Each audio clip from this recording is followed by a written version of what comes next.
Kalau kau tertanya-tanya, kenapa kalau post pasal GSF ni, views mesti drop? Kena sekat dengan Mark Zuckerberg ke? TikTok halang ke? Benda penting macam mana views boleh drop? Sini aku cerita. Tujuan GSF ni dibuat selain hantar bantuan, kita nak break the siege, break the silence. Yang ni lah yang selalu disebut-sebutkan Haji Zainal dalam live dia. Nak tahu tak? Kalau kau post pasal GSF, views kau rendah, itu tandanya kita dah break the silence. Semua orang post pasal GSF, semua orang post pasal.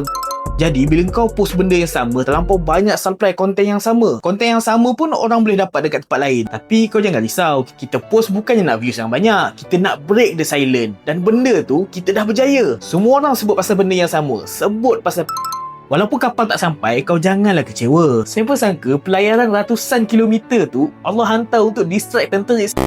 Disebabkan tentera tu sibuk tangkap orang GSF ni, orang-orang dekat boleh tangkap ikan dengan tenang. Tak ada tentera kacau. Sama jugalah macam kita. Mungkin kita tak mampu nak naik kapal pergi sana. Buatlah apa yang mampu. Teruskan posting dan terus bagi tahu dekat dunia. Kita tak tahu apa yang terjadi dekat sebalik posting kita tu. Mungkin dulu ada parent yang tak peduli pun pasal tapi sekarang dah start cerita dekat anak-anak dia. Mungkin dulu ada cikgu yang senyap, tapi sekarang dah mula cerita dekat anak-anak murid dia. Mungkin dulu ada orang kaya yang tak ambil tahu pun pasal tapi sekarang dah sumbangkan puluh ribu.